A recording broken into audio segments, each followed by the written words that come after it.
সকলোকে শুভ সন্ধিয়া জনাই আজি সন্ধিয়াৰ কেইটামান গুৰুত্বপূৰ্ণ খবৰ আপোনালোকলৈ লৈ আহিছো। আপোনালোকে ভিডিঅ'টো শেষৰলৈকে চাব বুলি আশা কৰিলো। আজি হৈছে 29 এপ্ৰিল। আজি সন্ধিয়া খবৰ কেইটা আপোনালোকে শেষৰলৈকে চাই আপোনালোকৰ মন্তব্য কমেন্টৰ জৰিয়তে জনাবলৈ নাপাহৰিব। আৰু এইখিনিতে আপোনালোকক সদায় কোৱাৰ দৰে চেনেলটোলৈ আপোনালোক যিসকল নতুনকৈ আহিছে চেনেলটো ছাবস্ক্ৰাইব কৰাৰ লগতে কাষতে থকা বেল আইকনটো প্ৰেছ কৰি অল কৰি থব, যাতে নতুন এটা ভিডিঅ' দিয়াৰ লগে লগে আপোনালোকে আগতীয়াকৈ চাবলৈ পায়। যদি ভিডিঅ'টো চাই ভাল পায় লাইক এটা কৰি দিব আৰু শ্বেয়াৰ কৰি দিব বুলি আশা কৰিলোঁ।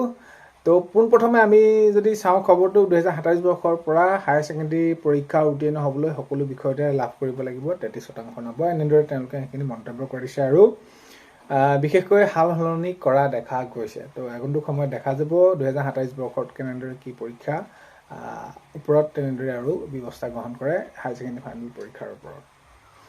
নেক্সট খবৰ হৈছে মৰিয়নীত নিশ্চয় জিকিম।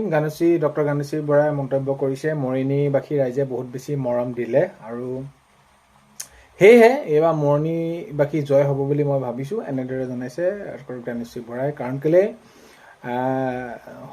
যোৱা সময়ছোৱাত যি যেনেদৰে কাম হ'ব লাগিছিল মৰিয়নীবাসীৰ হৈ কোনোদিনে কাম হোৱা দেখা নগ'ল। কেৱল মাত্ৰ তেওঁলোকৰ মৰমখিনিয়ে লোৱা হ'ল, বাকী কামখিনি কৰা দেখা নগ'ল। গানুশ্ৰী বৰাই কৈছে এতিয়া 4 তাৰিখলৈ আমি ৰ'ব লাগিব, তথাপিতো মৰিয়নীবাসীয়ে যিমানখিনি এইবাৰ মৰম দিছে সঁচাকৈ মৰম মই পাহৰিব নোৱাৰোঁ আৰু এইবাৰ নিশ্চয় জিকিম, এনেদৰে মন্তব্য জনাইছে গানুশ্ৰী বৰাই।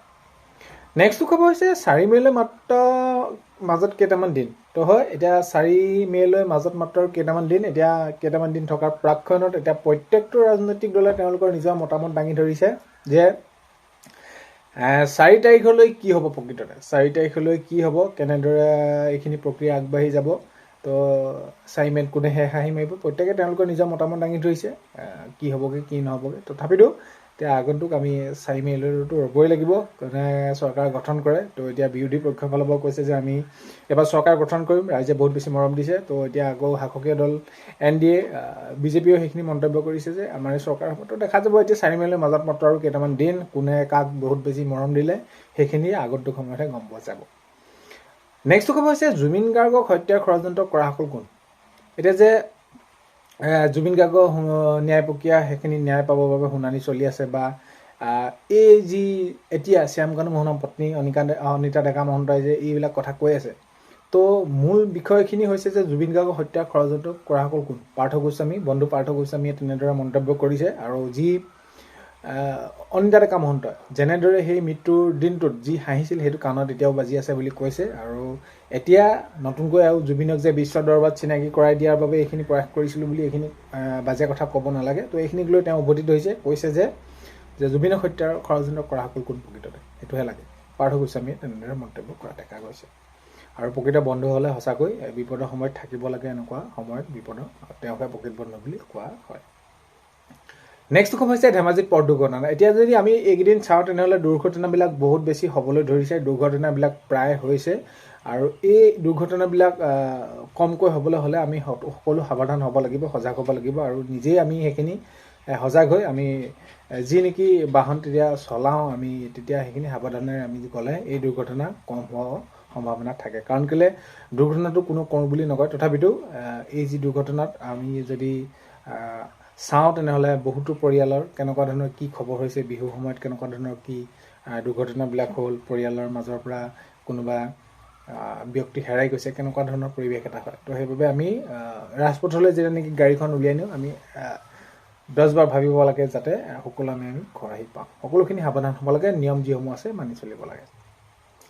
নেক্সট হ'ব হৈছে PM কিষাণৰ 23 নম্বৰ ইনষ্টলমেণ্ট। ইয়াৰ আগতে আপোনালোকে যদি কৃষক পঞ্জীয়ন কৰা নাই অতি সোনকালে আপোনালোকে কৰি ল'ব। আৰু আপোনালোকৰ যিটো ইলিজিবিলিটি ষ্টেটাছ সেইটো আপোনালোকে চেক কৰি ল'ব। ইলিজিবিলিটি ষ্টেটাছত আপোনালোকৰ কি হৈ আছে, যদি আপোনালোকৰ সকলো ঠিক হৈ আছে তেনেহ'লে আপোনালোকে চিন্তা কৰাৰ বিষয় নাই। আপোনালোকে ধৰি লওক EKYC হওক, লেণ্ড চিডিং হওক, আধাৰ বেংক চিডিং একাউণ্ট ষ্টেটাছ হওক, আৰু এই সকলোখিনি FTO প্ৰচেছকে ধৰি সকলোখিনি যদি হৈ আছে তেনেহ'লে আপোনালোকে চিন্তা কৰাৰ প্ৰয়োজন নাই।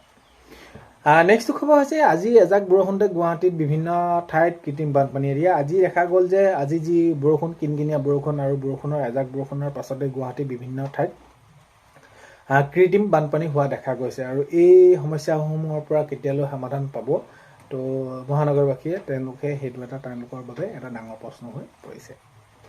নেক্সট খবৰ হৈছে গাদ্দাৰ, চিপৰাং এইবোৰ শব্দ বিজেপি ভাষা নহয়। দিলীপ শইকীয়া ডাঙৰীয়াই মন্তব্য কৰিছে যে এতিয়া যি নেকি প্ৰসংগ ওলাই আছে গাদ্দাৰ হওক চিপৰাং হওক এইবিলাক শব্দ, তো এই শব্দবিলাক বিজেপি ভাষা নহয় বুলি দিলীপ শইকীয়া ডাঙৰীয়াই কৈছে। আৰু যিহেতু এতিয়া নিৰ্বাচন শেষ হৈ গ'ল, ফলাফললৈ মাজত মাত্ৰ 2টা দিন থকাৰ সময়ত দলটোৰ বাবে বহুত ক্ষতি হয় এনেকুৱা ধৰণৰ কিছুমান ভাষা, আৰু এইখিনি হ'ব নালাগে। আৰু যি গাদ্দাৰ চিপৰাং এইবোৰ শব্দ বিজেপি ভাষা নহয় বুলি এনেদৰে মন্তব্য কৰিছে দিলীপ শইকীয়া ডাঙৰীয়াই। নেক্সট খবৰ হৈছে পশ্চিমবংগ বিধানসভা নিৰ্বাচনৰ প্ৰেক্ষাপটত মুখ্যমন্ত্ৰী মমতা বেনাৰ্জী খুব প্ৰকাশ। তো গুণ্ডাৰাজ কৰাক লৈ বা কেনেদৰে কামবিলাক চলিছে, নিৰ্বাচনী প্ৰচাৰ চলিছে, ইয়াক লৈ বিজেপি সমালোচনা কৰিছে। আৰু সেইখিনি কৈছে যে পশ্চিমবংগ যি বিধানসভা নিৰ্বাচনৰ প্ৰেক্ষাপটত মুখ্যমন্ত্ৰী মমতা বেনাৰ্জী খুব প্ৰকাশ। তো সেইখিনি কৈছে এনেকুৱা হ'ব নালাগে, আৰু এনেকুৱা হ'লে বেয়া আমাৰ সমাজৰ বাবে হওক বা এই আমাৰ যি লোকসকলৰ বাবে হওক। নেক্সট খবৰ হৈছে 4 দিনৰ জিম্মাত মঠঘৰীয়া দুৰ্ঘটনাগ্ৰস্ত বাহনৰ চালক শামীম আহমেদ।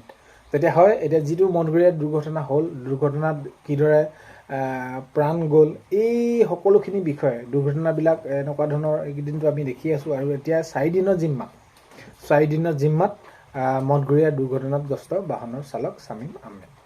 নেক্সট খবৰ হৈছে আজি দ্বিতীয় পৰ্যায়ৰ নিৰ্বাচন পশ্চিমবংগত। আজি দেখা গৈছে যে দ্বিতীয় পৰ্যায়ৰ নিৰ্বাচন পশ্চিমবংগত আজি দেখা গৈছে। আজি দ্বিতীয় পৰ্যায়ৰ নিৰ্বাচন পশ্চিমবংগত। তো হয় আজি দ্বিতীয় পৰ্যায়ৰ নিৰ্বাচন এইখিনি সুকলমে শেষ হৈ গ'ল। নেক্সট খবৰ হৈছে অংগনবাদী এককালীন দিয়া হ'ব। অংগনবাদী কৰ্মী সহায়িকাসকলক যিহেতু এককালীন দিয়াৰ কথা প্ৰসংগ উল্লেখ হৈছিলে, এককালীন দিব বুলি কৈছিলে, এতিয়া কেতিয়ালৈ দিব কি হ'ব এইখিনি প্ৰসংগ যিহেতু উল্লেখ আছিলে, এতিয়া এইখিনিতে ক'ব বিচাৰিছোঁ যে যিহেতু আগন্তুক এতিয়া 4 মে' তাৰিখে নিৰ্বাচনৰ ফলাফল ঘোষণা কৰিব, আৰু ঘোষণা কৰা পাছতে যিহেতু এককালীন তেওঁলোকক দিয়াৰ কথা কৈছিলে, অংগনবাদী কৰ্মী সহায়িকাসকলক নিশ্চয় দিব, আৰু দিব লাগে। কাৰণ কেলৈ তেওঁলোকে সেইখিনি তেওঁলোকৰ প্ৰাপ্য, তেওঁলোকে সেইখিনি পাব লাগে। তো অতি সোনকালে অংগনবাদী কৰ্মী সহায়িকাসকলক যি এককালীন দিয়াৰ কথা কৈছিলে দিবলৈ সেইখিনি কৈ আছে, অতি সোনকালে তেওঁলোকে সেইখিনি পাব। নেক্সট খবৰ হৈছে এইবাৰ কংগ্ৰেছতো চিপৰাঙৰ প্ৰসংগত দেৱব্ৰত শইকীয়া ডাঙৰীয়াই মন্তব্য কৰিছে। দেৱব্ৰত শইকীয়া ডাঙৰীয়াই কৈছে এইবাৰ কংগ্ৰেছতো চিপৰাঙৰ প্ৰসংগ উল্লেখ হৈছে কংগ্ৰেছতো। তো এতিয়া আগন্তুক সময়ত গম পোৱা যাব কি কেনেকুৱা ধৰণৰ তেওঁলোকে সেইখিনি চিপৰাং মৰাক লৈ কথা কৈছে। তো এতিয়া যিহেতু নিৰ্বাচনলৈ ফলাফললৈ মাজত মাত্ৰ আৰু কেইটা দিন, এতিয়া একেবাৰে ওচৰ পালেহি, ইয়াৰ প্ৰাকখনত এতিয়া এনেকুৱা ধৰণৰ চিপৰাং মৰা, গাদ্দাৰ এনেকুৱা ধৰণৰ কিছুমান কথা ৰাজনৈতিক খবৰবিলাকত আহি আছে প্ৰত্যেকটো দলৰ।